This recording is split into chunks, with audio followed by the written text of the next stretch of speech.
Gracias. Y perdón, créanme que la coca no me paga ninguna comisión por hacerme publicidad. Y sería un pésimo agente para hacerle publicidad a la coca. No, para eso escogen una rubia pilsen, recostada en un jaguar rojo, tomando coca, ¿verdad? Casi que encuerada. Eso se trae, ¿verdad? Una rubia pilsen, sí, el jaguar rojo, encuerada, tomándose una coca, la chispa de la vida, recostada al jaguar rojo, porque todo tiene que ser fálico. El carro tiene que ser fálico, un carro de carreras, un carro agresivo, con un color rojo, fálico, ¿verdad? La botella es fálica. Y la rubia, siliconada, sin duda, tiene que ser una argamasa de silicona, ¿verdad? Eso es lo que se usa. Yo un día podríamos hacer una conferencia sobre eso. Una vez anuncié hacerla y me amenazaron con demandarme. Tenía un montón de marcas y había escogido un montón de anuncios y los quería poner y comentarlos para ver cuáles eran los nervios que cada anuncio pungía en nosotros. Y un amigo que era abogado me lo desaconsejó vivamente. Me dijo que para usar esos logotipos y esas imágenes necesitaba un permiso de las empresas en primer lugar. Y que meterme con, bueno, total me metió miedo y me lo hice. Pero aquí lo podemos hacer, y ahora no importa. El veneno comenzaba a irse, no había duda. Se hallaba casi bien, y aunque no tenía fuerzas para mover la mano, contaba con la caída del rocío para reponerse del todo. Calculó que antes de 3 horas estaría en Tacurupacú. Atención, la naturaleza viene a su rescate, no es solo una madrastra, le va a traer el rocío lo va a refrescar, va a aplacar su sed, le va a dar humedad, lo va a sentir mejor, es un rocío cálido, es una especie de garguita de verano, ¿verdad? Y todo aquí viene de la naturaleza, ¿verdad? Si la naturaleza quiere ser buena, clemente, o si quiere ser misericordia. El bienestar avanzaba y con él una somnolencia llena de recuerdos. No sentía ya nada ni en la pierna ni en el vientre. ¿Viviría aún su compadre Gabón en Tacurupacú? ¿Acaso hubiera también a su expatrón, Mr. Tugaut, y al recibidor del obraje?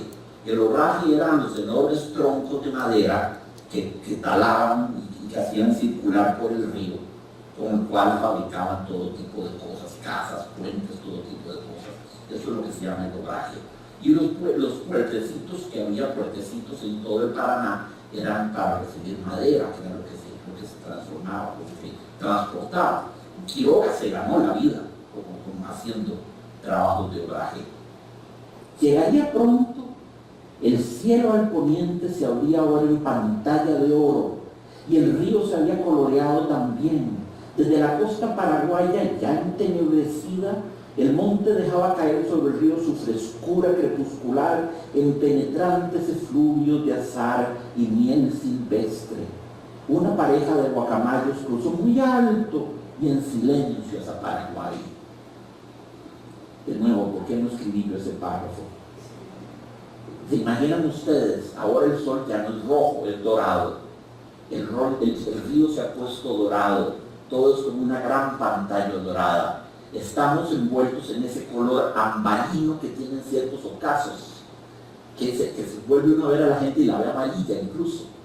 Todo amarilla, todo se pone un poco dorado, un color como de ámbar. En diciembre se ve ese tipo de coloración en nuestro país con mucha frecuencia. Se siente uno como metido entre una gotita de ámbar, ¿verdad? Sí, la naturaleza está siendo generosa con él. Caramba, le está ofreciendo el más bello de sus espectáculos. El monte le regalaba su frescura. Llegaban penetrantes efluvios de azahar y miel silvestre. Cuán poética, cuán nutricia ahora la madre naturaleza, cuán nutricia. Hasta lo alimenta del aroma de sus más preciadas plantas. Y esa pareja de guacamayos que pasó volando rumbo a Paraguay, ¿verdad? ¿Qué significarán? Tal vez nada, tal vez nada. Allá abajo, sobre el río de oro, vean qué belleza, el río de oro, ya es más que una metáfora. Bueno, sí es una metáfora, pero hay una transubstanciación. El agua se convirtió en oro. Es como el rey Midas, que todo lo tocaba se convertía en oro, ¿verdad? Sobre el río de oro, la canoa derivaba velozmente, girando a ratos sobre sí misma ante el borbollón de un remolino. El hombre que iba en ella se sentía cada vez mejor y pensaba entre tanto en el tiempo justo que había pasado sin ver a su expatrón Dugaut. 3 años, tal vez no tanto. 2 años y 9 meses, ¿acaso? 8 meses y medio, eso sí, seguramente. Atención que su sentir del tiempo no es correcto, ¿verdad? Comenzó con 3 años y terminó pensando que eran 8 meses y medio. Se ve que su estimación del tiempo está alterada. Hay un estado alterado de la conciencia, porque uno no confunde 3 años con 8 meses. Yo sé lo que hace 3 años, más o menos lo que estaba viviendo, y no lo confundo con algo que vivía hace 8 meses. De pronto sintió que estaba helado hasta el pecho, que seguía, y la respiración también, la respiración helada, y el cuerpo helado hasta el pecho.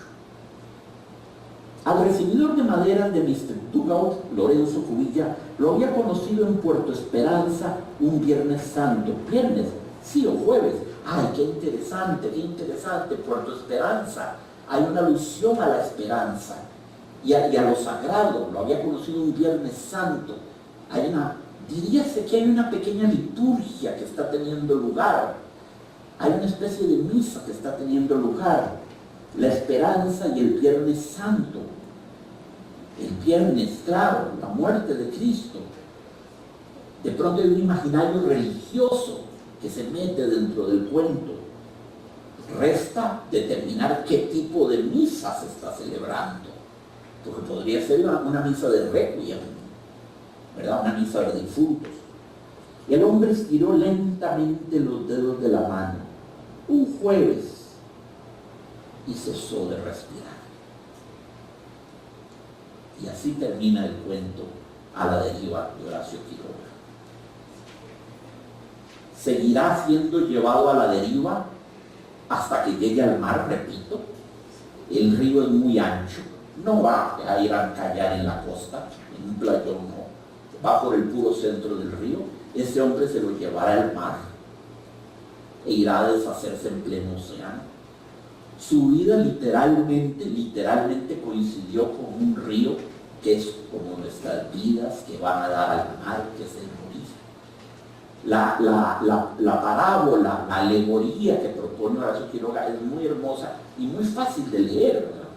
Claro, las aguas, nuestra vida es tan inexorable como las aguas del río, o como el libro de Lamartine, solo va en una dirección, un río no se devuelve.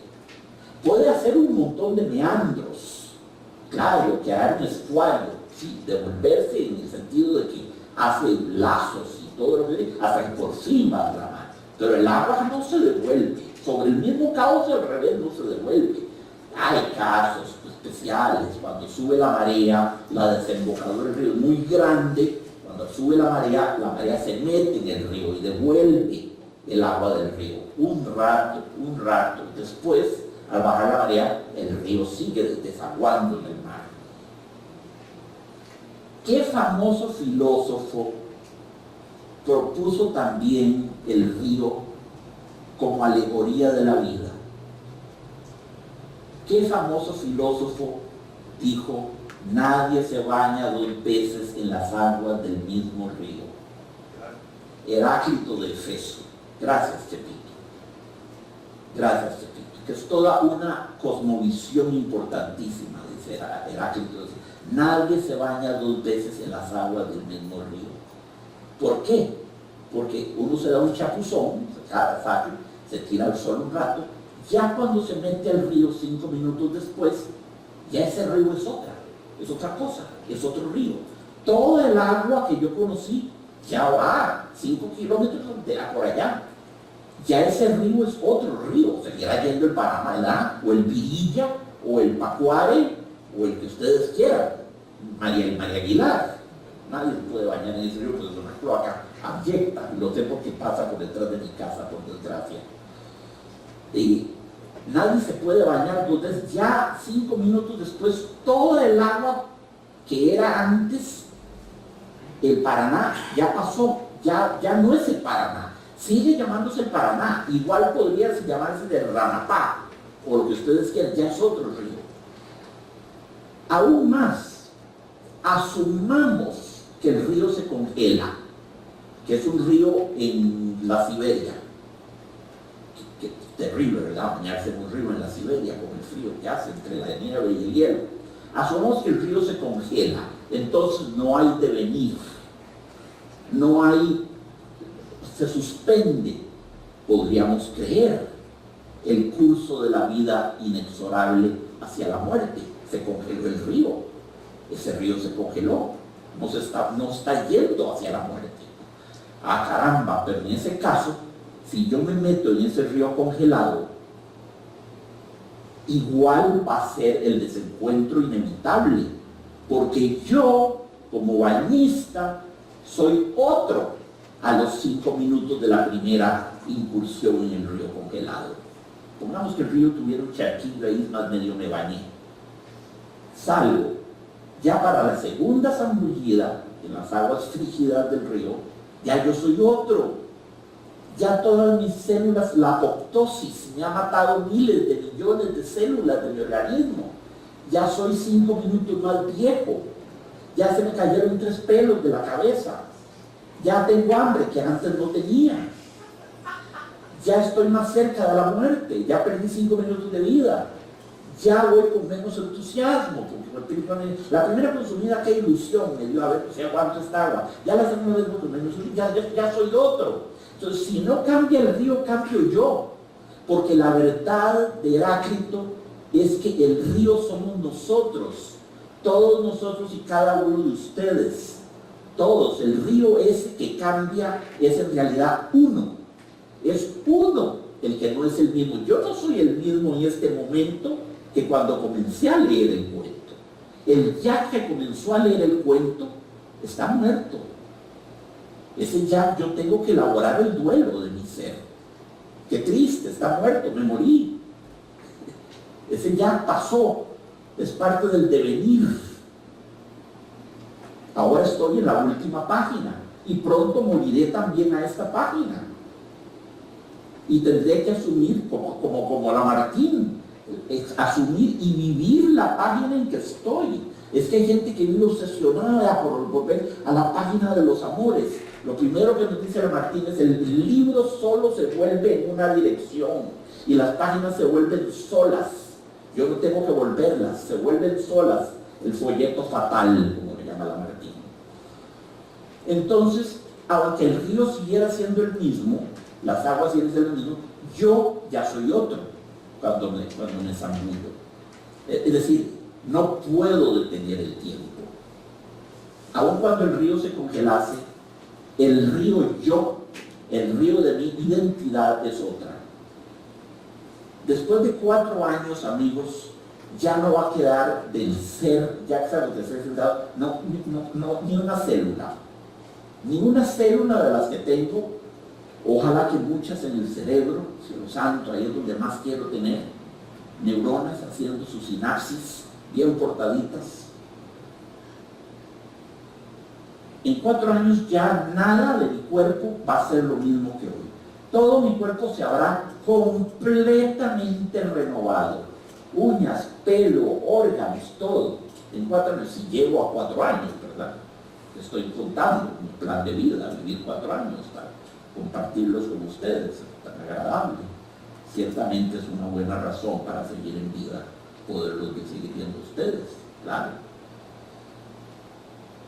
A lo cual yo me pregunto, ¿qué va a hacer el Yaxagos de 4 años?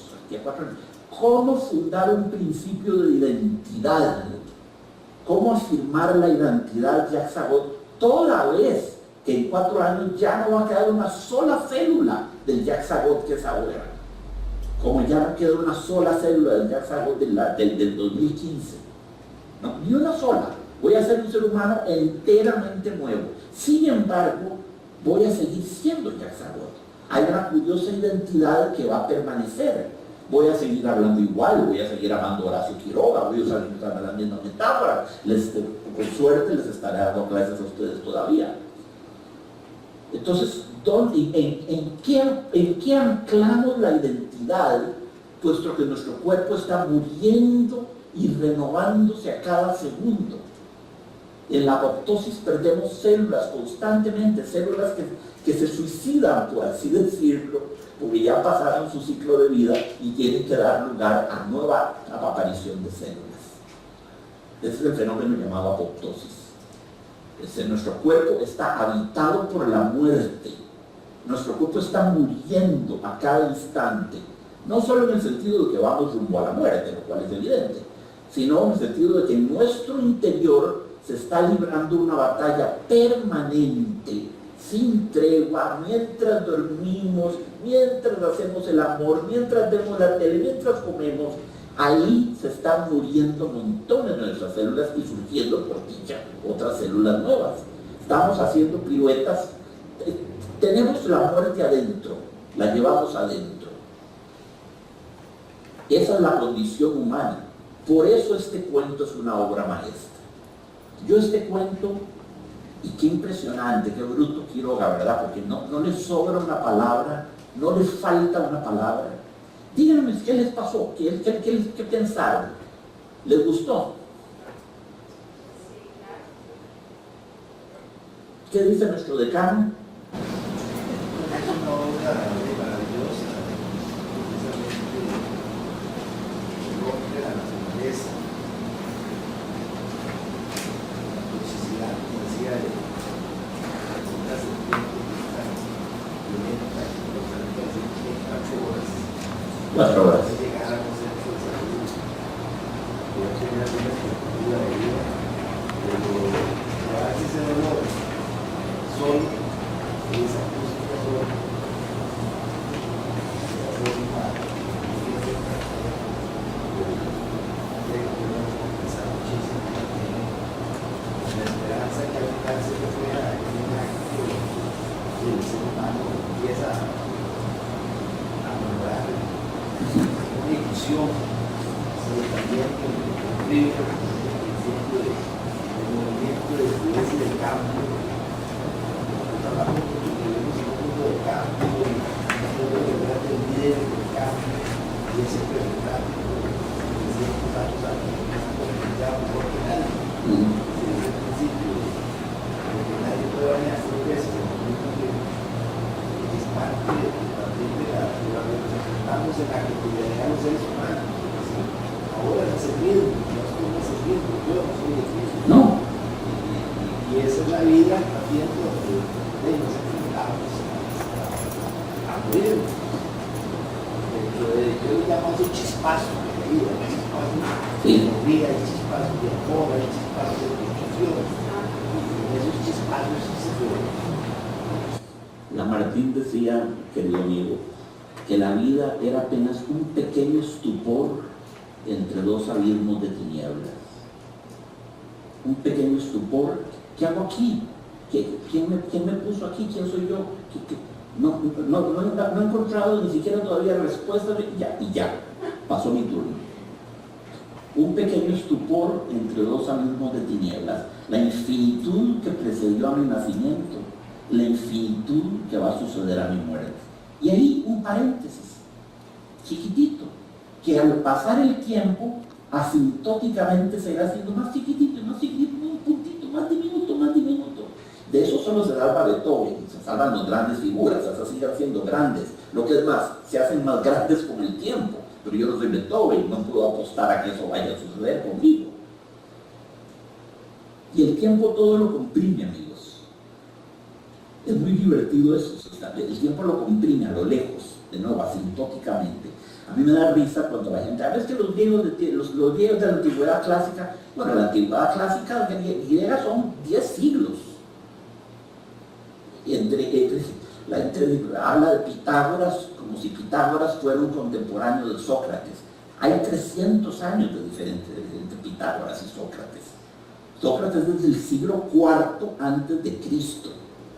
Platón y Aristóteles, todos ellos, Anaximandro, el gran comediógrafo, del siglo de Pericles, de la Edad de Oro, 4 siglos antes de Cristo, Sócrates, Aristóteles, Platón. Antes estaban los presocráticos y antes estaba Homero. Homero es del siglo VII antes de Cristo. Y la gente habla de los griegos y uno se imagina que Homero se reunía a tomar café con Sócrates y Platón, ¿verdad?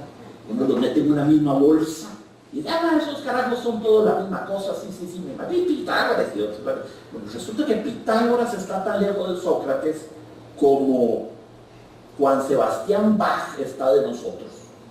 300 años, y los vemos como si fueran contemporáneos. ¿Qué se va a decir de nosotros de aquí a 10.000 años? Van a decir, la gente va a decir, Prisi, Chepito, Jack, que no eran los contemporáneos de Beethoven, sí, eran los contemporáneos de esos siglos ahí, de esa época, los que conocieron a Beethoven y conocieron a Mozart y así, sí.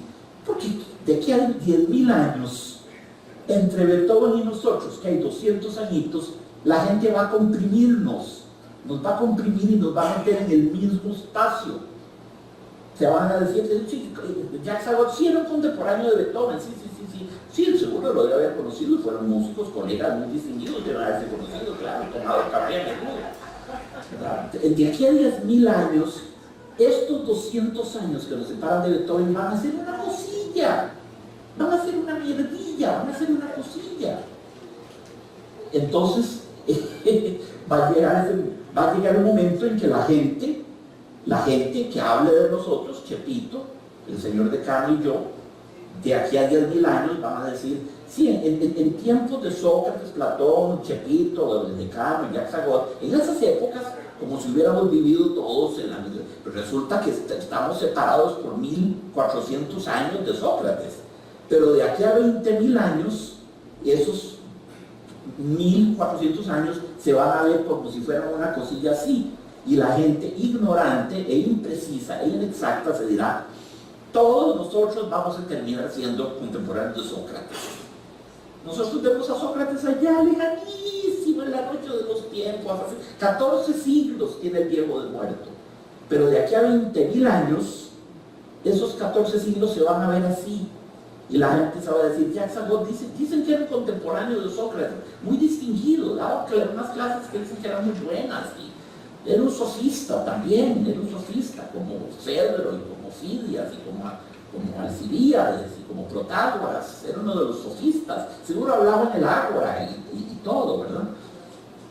Vean lo triste, nos van a comprimir a todos, nos van a meter como esos carros que los meten en una máquina que los aplana y lo terminan hecho un cubo, ¿verdad? Eso va a pasar con el tiempo, se va a producir ese fenómeno con nosotros. Entonces vamos a tener el honor de haber sido contemporáneos de Sócrates, más o menos, de aquí a 20.000 años. Sí, amigo. Sí, la parte mía es que pues tiene sobra a lo nuestro, con el libro nuestro como América Latina, porque después de la descripción no puedo decir que hay una copia, pero siento un sabor a Carlos González Reyes. Absolutamente, compañero. Fue en México, sí. son cuentos el humano, el dolor, la tragedia, la América Latina están así. Y cuando dice adortear mi caña, yo no sé, porque yo no soy un pero yo vivo guaro de caña. Se te vino hasta Aquileo Echeverría y Magón. Hasta Aquileo Echeverría. Entonces, y la parte donde habla del guacamayo, nosotros le llamamos lapas, pasaban acá. Entonces, es una, para nosotros en América Latina, pues normal, en otra parte del mundo leen este cuento en un contexto tan exuberante ecológicamente hablando, con tantos recursos, ¿verdad? Y viendo los puntos, que decía el profesor César, el mexicano, yo creo que encuentro unas cosas parecidas, es el sabor de América Latina. Totalmente, magnífica observación. Ya desde que mencionas la Yararacuzú, desde que mencionas el nombre Yararacuzú, ya sabes que estás en América Latina. Sintió la mordida, volvió a ver, estaba humillada en el suelo una Yararacuzú. Ese nombre Yararacuzú jamás podrá ser alemán, ni francés, ni italiano, ni ruso. Eso solo puede venir de alguna de nuestras lenguas autóctonas que se hablaron alguna vez, que se hablan todavía en Latinoamérica. Desde el primer párrafo vos sentís que estás en Latinoamérica. Y claro que hay una influencia profunda de Horacio Quiroga, confesa, lo admitía don Carlos Salazar Herrera. Este cuento podría haber sido escrito por don Carlos Salazar Herrera. Don Carlos Salazar suele ser menos cruento. Es que Horacio Quiroga es despiadado, ¿verdad? Es despiadado, pero comprendan. Ya les dije qué coeficiente de muerte hubo en su vida, ¿verdad? Hay que comprenderlo. Ahí la biografía de él cuenta un poquito para aclarar, porque leímos la gallina degollada, o ahora leímos hasta la gallina degollada, es hasta más tremendo que este cuento. Pero aquí hay párrafos que podrían ser de don Carlos Salazar Herrera, el de las guacamayas. Allá abajo sobre el río de oro la canoa derivaba velozmente girando a rato sobre sí misma ante el borbollón de un remolino. Eso podría ser Carlos Salazar Herrera, perfectamente. Al atardecer, sin embargo, su belleza sonríe y calma cobran una majestad única. Eso podría ser Carlos Salazar Herrera. Toda la parte paisaje, porque acuérdense, Carlos Herrera es cuento de angustias y paisajes. Todo lo que es paisaje aquí podría ser Carlos Salazar Herrera. Excepto que nosotros no tenemos ninguna topografía o río de la magnitud del Paraná, con murallas basálticas y todo eso, es la especificidad sudamericana del cuento. Pero claro que el gran modelo de Carlos Salazar Herrera es Horacio Quiroga. No habría habido cuentos de angustias y paisajes sin los cuentos de amor, locura y muerte de Horacio Quiroga. Por eso lo quiero estudiar. Por eso les vamos ya y hoy lo dejamos. La próxima vez no vamos a hablar más de Quiroga porque hay tantos autores. Y sí, por supuesto que influencia a Juan Rulfo también. ¿Qué diferencia sienten ustedes entre Horacio Quiroga y Carlos Salazar Herrera? ¿Hubiera Carlos Salazar Herrera escrito un cuento como La gallina degollada? ¿Sienten que eso habría salido de su pluma? No way. Eso podría haber salido, sí. Pero no way, porque también es importante distinguir qué los diferencia, ¿verdad? Este podría ser más. De hecho, A la deriva viene siendo la versión pesimista y terrible de La Bocaracá, de Carlos Salazar Herrera. ¿Se acuerdan de ¿te acordás de La Bocaracá? Sí. Sí. La Botrox, sí.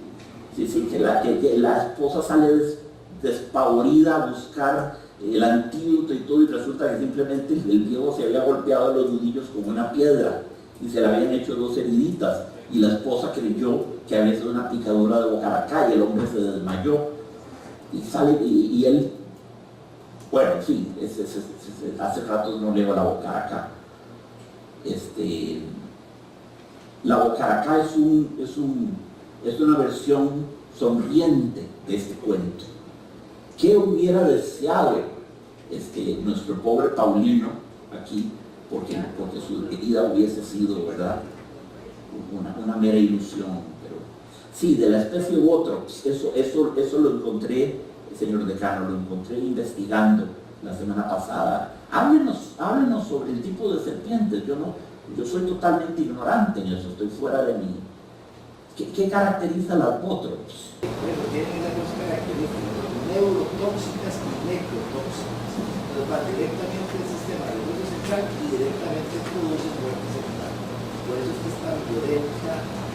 Usualmente los cancerígenos y los muertes de esas cerebras puede pasar hasta 3 meses en el hospital, recuperándose por ese problema. Y presentan episodios, yo no soy médico, pero he escuchado mucho de la parte cortisológica, presentan episodios de mejora y también es muy letal, ¿verdad? Y ese tipo, ahora lo que pasa es que el nombre de los bienes son usualmente hay algunas que son más agresivas. Y aquí en Costa Rica hay unas que están en Limón y otras que están en Zona Norte. Parece ser que las de Limón son todavía más agresivas, más fuertes que el veneno. Entonces, cuando uno ha visto a una persona, cómo se le destroza la piel, es muy impactante realmente ver el impacto de este tipo de serpientes que algunas veces también son agresivas. Sabemos que dice que no lo busca a uno. Tipo terciopelo y se pone el corazón al poco que van en ese cuerpo. Usualmente se para porque tiene como fulgos. Claro. La hoja rasca. Claro. No hay diferencia, es una hoja, una rasca. Y la piel. O sea, tiene un mimetismo. En Costa Rica no hay yayaracuzús, no se asusten, pero sí hay serpientes del tipo Botrops, abundantes. Es que la rama de Botrops cubre un montón de serpientes. La cascabel es Botrops también, ¿no? No. La amarilla que hay en Limón. Ajá. Sí. Y está a la piedra. Ajá. Hay una que tiene como unos cuernitos. Sí. Crisis.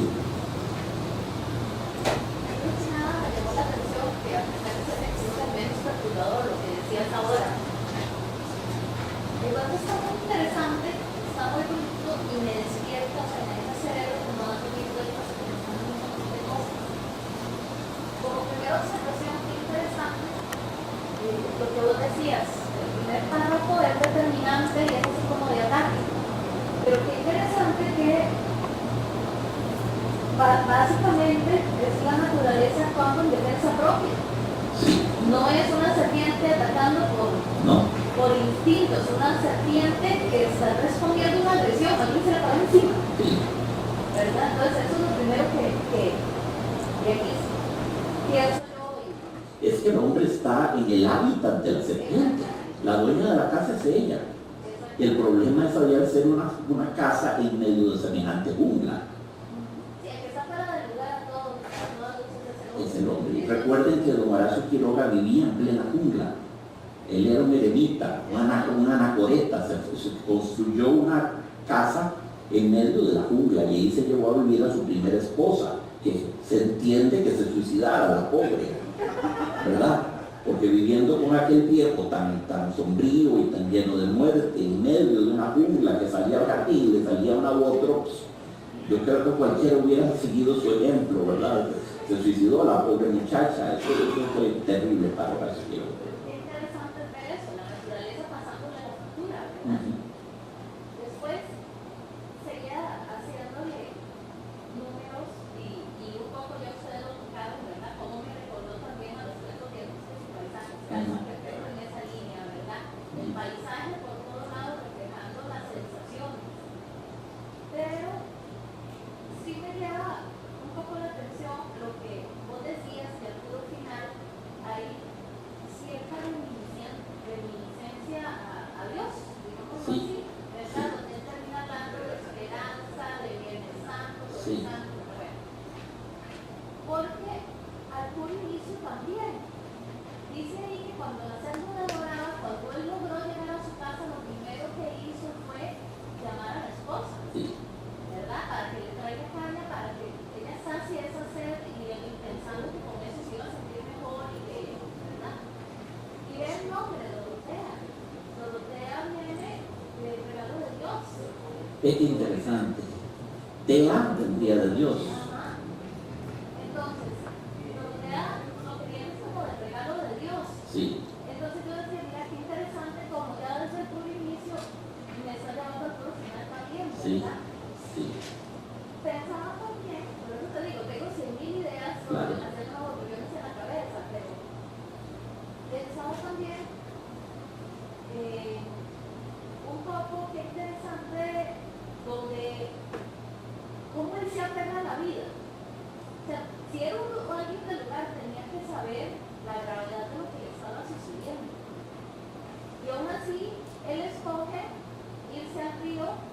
parar a buscar un amigo, hacer un viaje de más de 5 horas, intentando siempre pegarse a la vida. Y cuando se siente bien, él no piensa, uy, es esa mentalidad que la gente dice que es siempre antes de la muerte. No, él dice, no, ya, el veneno se dio, mira contrario, todo va a estar bien, ¿verdad? Ajá. Este hombre realmente se aferra a la vida. Qué interesante esa lucha por no morir. Yo creo que Horacio Quiroga es muy piadoso con su protagonista.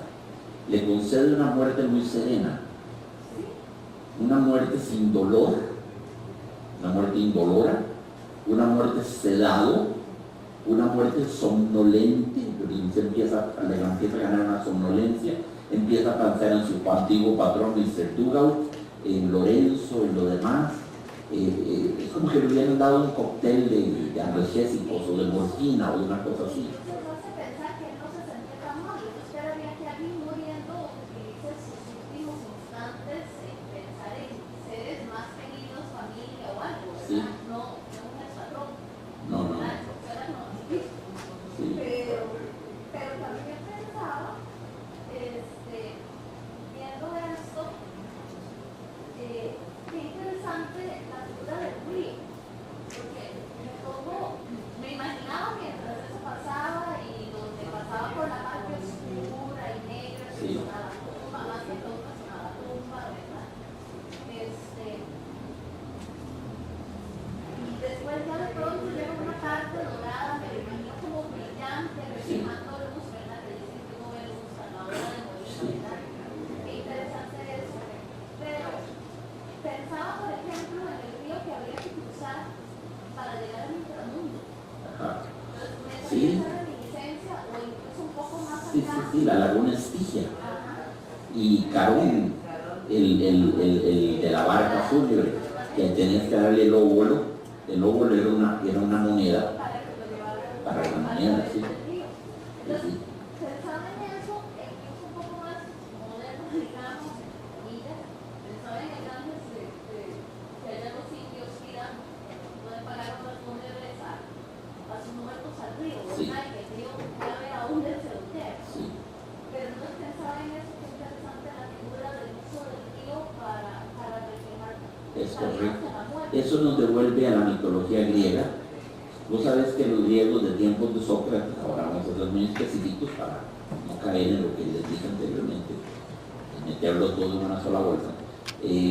Los muertos los enterraban con una monedita bajo la lengua. Esa monedita bajo la lengua era el óvulo que se suponía que vos ibas a pagarle a Carón cuando llegaras. Carón era el vaquero fúnebre que te hacía trabajar, que te hacía atravesar, en algunas versiones es un río, en otras versiones es una laguna. La laguna Estigia o el Styx, o el río del Estigio. Carón te atravesaba, bueno, aquí él es su propio Carón. El río es por poco el protagonista de este cuento, siento yo. Si yo lo que tengo a la imagen es de ese río, fangoso, sobre todo cuando va encajonado en aquella cosa, así es como un sepulcro, un enorme sarcófago natural. Si él va rumbo al Hades, al inframundo de los griegos, rumbo al Hades, podemos verlo por ese lado también.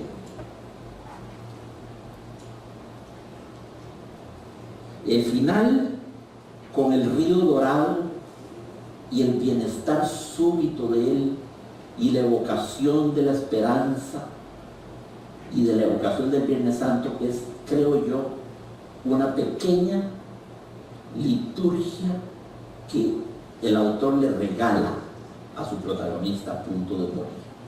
Le hace el don muy misericordioso y muy generoso de una pequeña misa virtual, el uso del color dorado, que es tan propio de las iglesias, de los Cristos, de los sagrados corazones, de todo el mundo.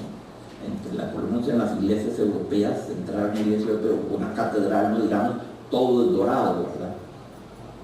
El uso del oro la evocación de la Puerto Esperanza, la evocación del Viernes Santo y él tendido ya sereno, como que le paga una misa, le paga una pequeña misa a su protagonista, lo trata con clemencia, ¿verdad? Él muere en serenidad, muere sin dolor, muere incluso convencido de que va a toparse a Mixtetugal y a Lorenzo, muere incluso sacando cuentas de hace cuánto fue que los había visto. No se dice ya me estoy muriendo en este momento, no sabe que se está muriendo, él está convencido de que se siente mejor y que ya superó la picadura, ¿verdad? Superó el veneno. Muere en la inconsciencia de su situación, tal cual es. Muy, muy compasivo de parte de él. Se ve que no se ensaña contra él, Horacio Quiroga. Mucho más se ensañó contra la pobre chiquita de la gallina de Boyára. Ahí no tuvo piedad. ¿Les ha gustado el cuento, amigos? Sí, señora. Ahí también la naturaleza, el papel, ¿verdad? El ser humano siempre está pendiente de lo que hay dentro de la naturaleza y que va rompiendo. Pero ahí la misma naturaleza, cuando baja la serpiente, ¿verdad? Es parte de la naturaleza que quita la vida al hombre, pero que el hombre, a pesar de sus horrores, de lo que está viviendo, se va a la deriva en esa sociedad que lo tiene aislado porque él mismo se ha aislado, buscando esa ruptura, ¿verdad? Y la misma naturaleza al final le da esa paz y tranquilidad como si fuera su madre, porque es la dadora de vida. Lo que es más, la canoa es una especie de cuna y el río lo va arrullando, el río lo va meciendo en esa cuna virtual que es la canoa. Hay una especie de fantasía de regreso al útero materno, regreso al útero, ¿verdad? Es un regreso a la madre, muere mecido, acunado, arrullado por la madre naturaleza o por la madre río. Es también muy hermoso verlo así. Tan cruel no es la naturaleza, bien que mal. Compañera. Creo que siguiendo con mi lectura, lo más que estaba haciendo difícil, con lo que está diciendo el ahora, el nombre del personaje, Paulino, viene de Pablo, Pablo significaba pequeño, Paulino estamos pequeño. Entonces el hombre pequeño, ese bebé que nosotros en contra de la naturaleza enorme, paredes basálticas, gigantescas. O sea, lo hace pequeño. O sea, somos una cosita. Bien dicho, bien encontrado, amiga. Yo siempre les he recomendado parar mientes en la onomástica, en los nombres de los personajes. Ya Prisi descubrió el contenido religioso de Dorotea. Vos me hablás del de Paulino, muy bien pensado. Paulo significa pequeño, Paulino significa pequeño dentro de los pequeños, es un diminutivo, ¿verdad? El personaje no se podía llamar Jean Valjean o Edmundo Dantes. No, Paulino nos lo empequeñece con respecto a la enorme, avasalladora naturaleza, ¿verdad? Lo hace aún más pequeño. Bueno, vamos a oír un poquito de música.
Heinrich Brahms es el autor de esto, es el Wiegenlied, canción de cuna, Wiegen, cuna, Lied, canción.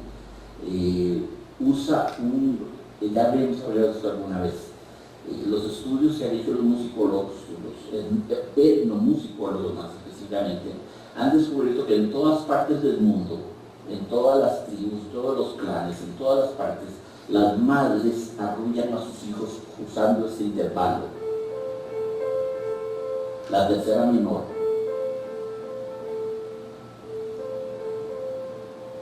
Es un intervalo que tiene un poder hipnótico sobre la gente, y no es un inductor del sueño.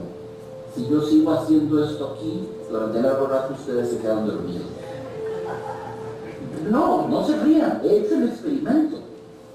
He hecho el experimento con audiencias.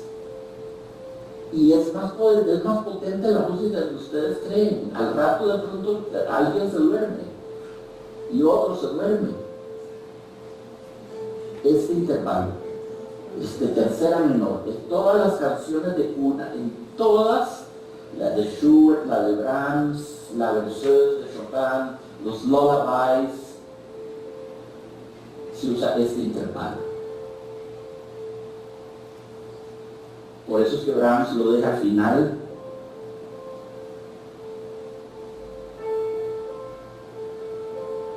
¿Verdad?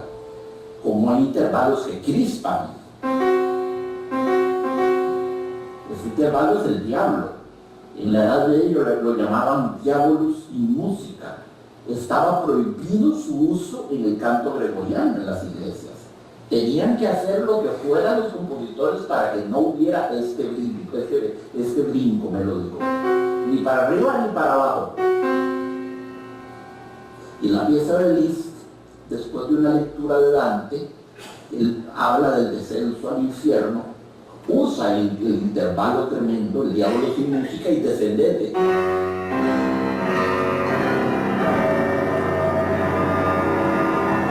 Y ahí sigue, no la toco, es una pieza muy difícil, muy larga. Pero todo en música tiene su simbolismo, tiene sus cosas, ¿verdad? Y está linda la música. Tan linda que ya una vez que me siento al piano, prefiero solo tocar y ya no hablar. Pero después me voy a hablar ahí, ya prefiero hablar y no tocar. Un día de estos veníamos con un texto listo para ser analizado y todo, y empecé a tocar unas piecillas y terminamos declarando de facto un recital. Armamos de facto in situ y ex cátedra, y sobre la marcha terminamos haciendo un recital. Cosa que podemos hacer siempre. Yo estoy para entretenerlos, amigos. Si yo hago lo que ustedes quieran, bueno, lo que puedo, ¿verdad? Si me piden hacer patinaje sobre hielo, no puedo. Si me piden hacer el ventríloco, no puedo. Si me piden que les traiga unas bomberitas, no puedo. No puedo hacer magia, no puedo hacer impersonations, no puedo contar chistes como Porción Son. No puedo dancing with the stars, no puedo nada de eso. Tu cara me suena. Qué barbaridad, qué barbaridad. El otro día estaba leyendo unas reflexiones de Karl Popper. No es Jacques Agote, es el gran Karl Popper. Un ensayo de él que se llama ¿Cómo sacar una patente para producir televisión? Así se llama. Y decía, la democracia es estrictamente incompatible con la televisión. La televisión tal cual es, acaba con las democracias. La televisión tiene un poder inmenso, dice. Un Hitler hoy en día, armado del poder de alcance de la televisión, sería imbatible, sería incontrolable. Un personaje carismático, hipnótico, diabólico, megalómano, enfermo, pero dotado de carisma y de poder de persuasión, armado del poder de penetración de la televisión que llega hasta la última casita de nuestros cafetales, llega a la televisión. Un Hitler hoy en día sería imbatible. Nos alerta Karl Popper sobre la imbecilidad que produce la televisión. la enorme máquina de idiotización del mundo. ¿Cómo es posible? ¿Cómo es posible, amigos? La televisión es uno de los grandes desperdicios. La televisión pudo haber sido un agente para universalizar la cultura. Debería haber un tipo en la televisión que nos leyera cuentos de Horacio Quiroga. Debería haber músicos, debería ser arte, ciencia, un enorme herramienta para universalizar, para democratizar el conocimiento, que no esté en pocas manos, que esté en manos de todo el mundo. Y convertimos eso en un burdel. Puteamos la televisión, la convertimos en un prostíbulo, donde se vende cigarrillos, cerveza, programas de concursos de eructos, viejas chingas, viejos chingos, farándula, tabloide, chismes de todo, vulgaridad, frivolidad. Qué pecado, qué desperdicio, qué error, qué desperdicio. El mundo sería otro si a la televisión se le hubiera dado el uso que merecía. Pero después me pongo a pensar, ¿quién inventó la televisión? La televisión es hija del maquinismo capitalista. Es una hija típica del maquinismo capitalista, como lo es la computadora y lo es Internet. Era ilógico pensar que el capitalismo fuese a crear un arma que conspirase contra él mismo. Era ilógico y absurdo pensar que el capitalismo engendraba su propia destrucción con un invento destinado a la divulgación de la cultura y al acusamiento del pensamiento crítico. Eso no le servía al capitalismo, no le servía. Al capitalismo nunca le ha servido que la gente sea inteligente. El capitalismo quiere a la gente tonta. Atención, yo no soy socialista, no soy comunista. Quiere a la gente tonta. Quiere a la gente preocupada por lo último que hizo. ¿Quién ganó en Dancing with the Stars? En tu cara me suena. Nos quiere idiotas y hace todo lo posible en el mundo por idiotizarnos y por privarnos de espíritu crítico. No, es que si tuviéramos espíritu crítico estaríamos programando una revolución ya hace mucho. Entonces era tonto de mi parte esperar que esa hija directísima del maquinismo capitalista se volviera contra su padre. Cayó en manos de mercachifles y la convirtieron en un burdel para la propagación de la imbecilidad y para la manipulación ideológica. Eso terminó siendo la televisión y ya es irreversible. Y eso ya está haciendo Internet también. Una enorme máquina para la imbecilización masiva. Es que de nuevo, ¿quién es el padre de Internet? ¿Quién está detrás de todo eso?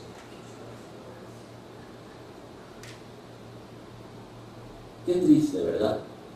Necesitamos música.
siempre tan linda, ¿verdad? Muy tocada, siempre tan linda. Yo les conté, alguna vez la había tocado aquí, Beethoven no la quería. La publicó dentro de un grupo de piecillas para piano, que en realidad son obras maestras, que llamó Bagatelas. Para él oficialmente es una bagatela. Se buscó para el nombre de Opus.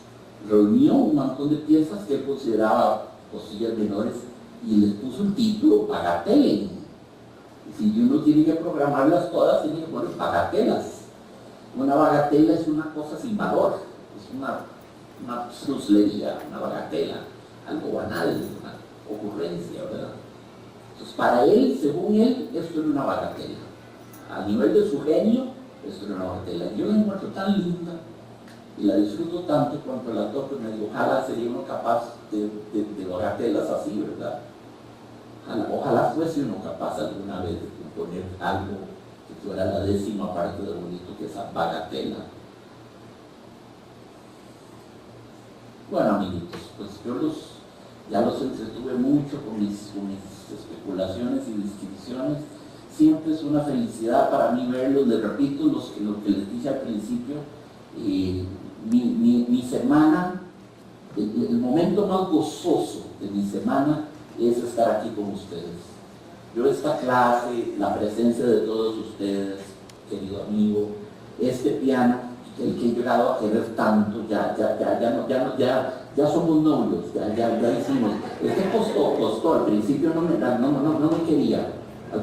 quería, ya lo seduje, pues ya lo siento, ya lo sé, no hubo que meterle plata, pero al principio no quería tocar porque era muy ingrato, estaba en muy mala forma. Ahora me siento feliz. No, por mí yo seguiría aquí tocando hasta las 12 de la noche. Yo digo, eso, a mí más bien hay que amarrarme, ponerme en bozal y sacarme maniatado de los lugares. Y por mí yo sigo tocando y analizando otro cuento y todo lo que sea.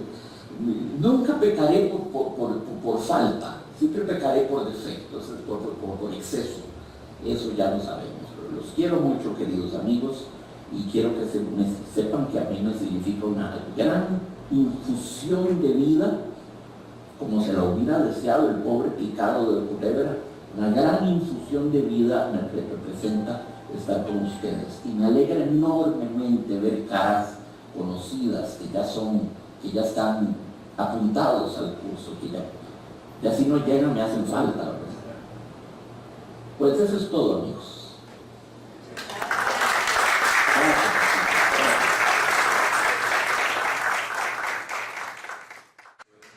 Muchísimas gracias a cada uno de ustedes, por supuesto, a nuestro amigo Jan Chagol, gracias a nuestro señor decano que siempre nos acompaña, a todos los compañeros de aquí del Museo Histórico Cultural Juan Santa María, el compañero de seguridad, el compañero Arnoldo, el compañero Carlos Herrera.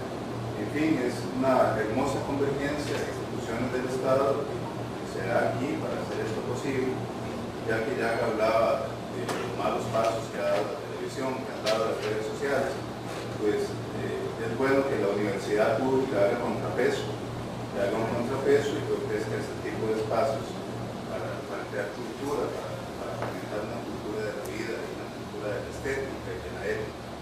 Y bueno, antes de terminar con un nuevo agradecimiento, les recuerdo que nos encontraremos de nuevo el martes 2 de abril. Entonces, la tarea es la de siempre, la hermosa tarea de van a traer a un acompañante adicional, todos los que puedan y gusten.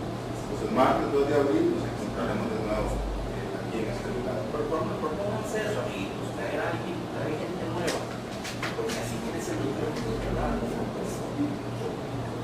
cosas que se propagan a través de la